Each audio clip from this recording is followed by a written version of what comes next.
So let's talk about free will. If I assume I have free will, it means basically I think I have control over events happening in my life. I have control over thoughts, I have control over feelings, and I even have control over, whether I get this job or not, and whether I'm in this relationship, or at least if I'm not able to control results, at least I think I can control events maybe that lead to having or achieving results. So let's have a look at this in detail, because it can have a tremendous effect on our lives whether we think we have free will or not, like tremendously. We will come to that. So let's first look at it, what it means when I say I have free will, because usually, we discuss and say, oh yeah, we have free will because of this, we don't have free will, and we argue without actually understanding what it actually is. So I just want to put some light on this whole discussion of free will. So when I think I have free will, what happens? What happens is the pre-assumption is that there is a separate, long-lasting, independent entity, like made of the thoughts, the body and the mind, which assumes it is the control center, right? Without that, I cannot say I have free will if there's no one having free will. So I assume there's a control center here in this body-mind that controls thoughts, that controls feelings, that controls words, the words that are coming out of my mouth, and even events. So I think I have control over whether I will perform well in an interview or not. I may, even when we think we have free will, we may not think that we have control over getting a certain job. I think to some extreme level people think that as well. If you just work hard enough, and if you're disciplined enough, and if you don't mess up things and so on. But at least we think that we have control on how we can perform. But if you really look at it, let's stay very close to where we are. Let's start with thoughts. So when you look at thoughts, at your own thought flow, there's basically a thought stream going on all day long, pretty much, right? So how much control do you really have over your thoughts? If you really observe closely thoughts, you will notice that thoughts, they just come and go. Even when you sit down for meditation, thoughts just come and go. Maybe there are some people, like some, very disciplined and trained monks who can maybe try to hold a thought for, minutes or seconds or hours or days or years. But still, if you really look at the nature of thoughts is just they come and go. Whether you want them to come or go or not, they will just come and go. But that's not the point. The point is not whether they come and go and whether you're able to hold on to them or not, or stop them. But that's a whole different question. But let's say just, if we had free will, I would assume, and that's the definition that, free will has in this case, is if I have free will, I'm able to control any thoughts, because I think I'm the thinker of the thoughts, and as the thinker of the thoughts, I'm in control of the thoughts. So, right, because I'm the producer, so if I'm producing, I can influence what I produce. But is it really the case? Have a look. I think it's obviously not. So that's one point. When it comes to, let's go even also as close as thoughts, maybe the body. So if we look at our body, it functions automatically, right? We don't have to beat our heart, we don't have to grow the hair, we don't have to, give the cells what they need, do the cell split and all this stuff. We don't have to do that because it's just happening. If we had to do it, we would probably be dead after 2 minutes or 3 minutes, because we would just be overwhelmed with all those things doing. So the closest things, the thoughts and the body function, it's happening on its own. There's some drive, there's something driving this whole body function and mind function that we're not aware of usually. So that means if we not even are in control of the closest body functions and mind function or thoughts, then where's free will? On top of that, you have all this, conditionings and belief systems. Like when we think actually we have free will, even when you think we can control our thoughts, which, as I said, I don't think it's the case, and there's also experiments in psychology that prove that, but that's not the point. But the point is that you observe it for yourself and don't, trust other third parties, scientists, and they have done this, because that's one of the main questions as well here is, how do we know things? How do I know myself? How do I know whether there's free will or not? Usually what we do is we rely on second-hand information, like may this be scientific studies, or may this be, I don't know, some belief from our parents, or the way we grew up, or just observing how everyone is sort of hypnotized by thoughts, and they just either believe we have free will or not, or we read a book about a guy who says we have free will, or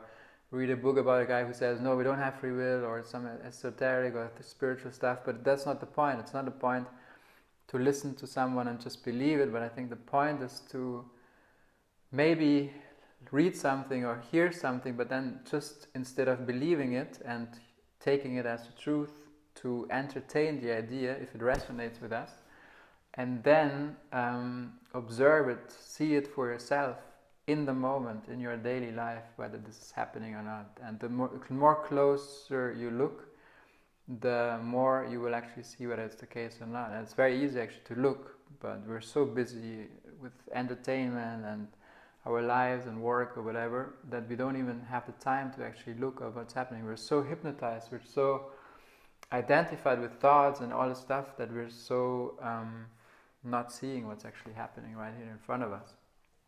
So yeah, so basically, let's go into this a bit more. Like, if we think we have free will, let's say you want to achieve something, and you know, I think there's a funny movement out there, you know, which sort of says that you can manifest everything that you want, and basically you just have to think about it, and you do some, I don't know, even on a thought level, but also on a body level, on an energy level, and all different levels, and you can achieve anything you want. You know, there's this whole movement out there which is very strong and sort of in the motivational sector and so on.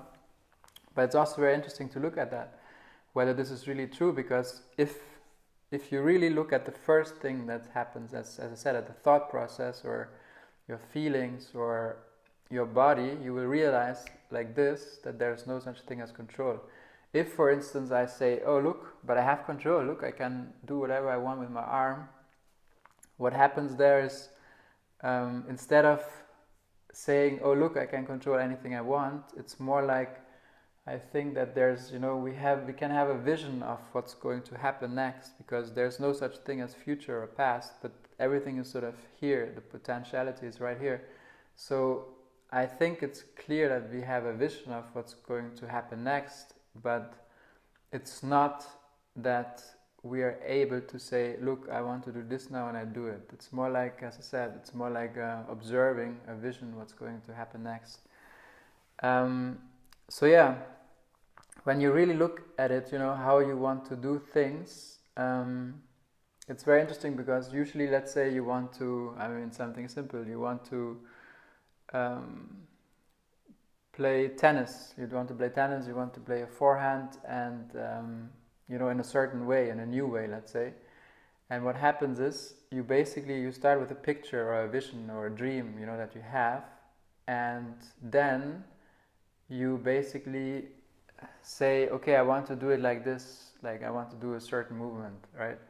So, but what happens here is, as I said, if we're not in control of the thoughts and the feelings or anything, then who has this free will of doing it? As I said, it's more an observation. When this happens, everything is just happening, right? It's whether you want to influence these actions or not, it will still happen. That's the funny thing. You know, the funny thing is as well is when people sometimes say, but you know, okay, I always thought I have free will, so I can do whatever I want, but what if all of a sudden I will stop it? Then I will not have the same life as before, and everything will crash. But you know, the funny thing is, whether you believe you have free will or not, there is no such thing as free will. So what happens if you say, okay, I'm going to try it out, I'm just going to relax, I'm just going to observe, and what happens, most people, or as our mind thinks, nothing is going to happen. We're going to, quit our jobs. We're going to end up on the streets. Nothing is going to happen because we're not going to do anything. But that's like one of the biggest fallacies, I think, when it comes to free will, or the reaction of our mind. Because if there's no such thing as free will, it's not just as of now there's no free will. There never has been any free will, and that's the beauty. The beauty is there never has been any free will. That means if I go from I think I have free will to there's no free will, nothing changes at all. The only thing that changes is before I was very agitated, because what happens now, we come to this, our implication in daily life. What happened before was I think I can control things, so there's a huge burden on me, because if it doesn't work out, I messed up, I feel guilty. If I don't get this job, then I messed up the interview, so I'm so bad. And there's this heavy baggage that we carry around when we think we are in control of everything. Because what if you do something great? Then you tap your shoulder and say, oh, I'm great. What if something goes wrong? You say, oh man, I feel guilty, I should have done this, I could have done this. What are the 10 next steps to get to there? Life is exhausting, it doesn't feel right. But the things that are happening anyway. But you just put a lot of baggage onto this whole story. But then on the other hand, so that's sort of how you feel, and you can experience it for yourself. Look at the moments when you thought you have a lot of control and see how heavy it is. And for instance, as children, we just go very lighthearted through life because we don't think we have this free will. It only establishes after a while when we think, oh wow, I can take my life in my own hands. I can do this and that, But it feels, the more we think that, the more heavy it gets. We get depressed. We feel so isolated from everything, so separate from everything else. So it's like, it doesn't work. It's like a failed system. But when we realize that there is no such thing as control, we can actually relax. Things happen all the time. Well, that's the biggest thing, as I said. When we think we're gonna relax, we think that we're not going to do anything as this body-mind, but this body-mind, the nature of this body-mind is to be active. Actually, the funny thing is, when we notice that there's no such thing as free will, we are much more relaxed because the outcome is sort of there anyway. We understand who we really are, so beyond this body and mind, and we can just fully relax. Like when something goes bad, we are not the bad guys, we don't feel guilty. When something goes great, we understand that there's some higher power driving everything. So, the funny thing is we're just creating the story around. When we think we have free will, it's just a heavy, heavy story that we create. And when we understand there's no such free will, we don't carry this baggage with us. So still, things may happen, great things may happen, bad things may happen.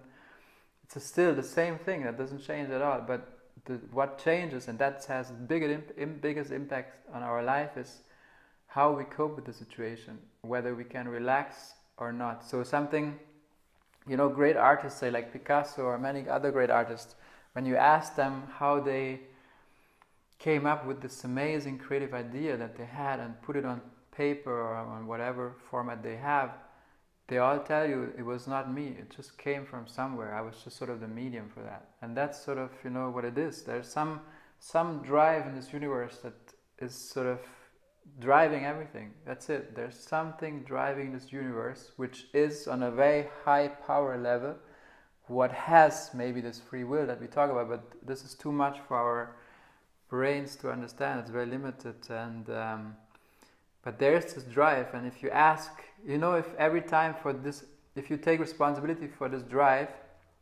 that is beyond you, but maybe at the end of the day it is you, but if you think it as this is your body mind that's driving everything, it's like, in The Simpsons, at the beginning, before every episode, there's always this scene where, the little daughter is like, zoomed into the little daughter. She's like, she has a pacifier and she's like, driving in a car, holding the steering wheel, and then it zooms out and you see how her mom is actually driving a car and she just has a mock-up wheel. It's like, I think it's exactly like that.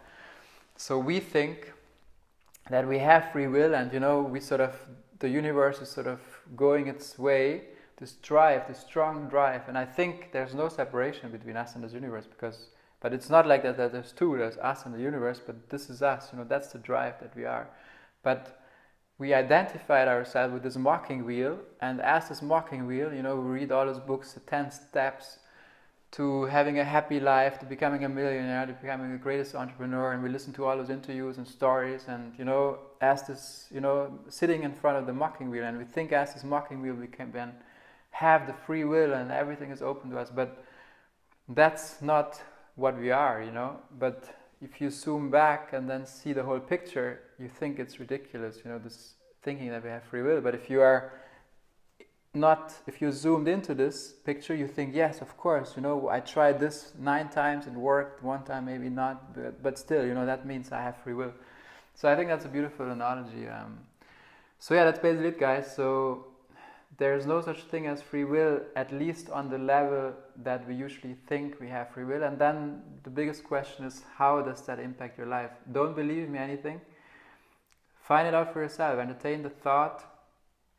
See it for yourself. Start with your thoughts. Start with your body. Start with the feeling. Start anywhere in your life and see that when you still think you have free will, what actually happens is that something happens, you have a thought, you have a feeling, you do something, and right after it happens, you claim that it was you doing it. It was you having the thought. It was you because you think the thinker. It was you doing this. It was you feeling guilty. So that's just sort of a mechanism that we developed over time, and that's it. So just see it, it's beautiful, and that's it, guys.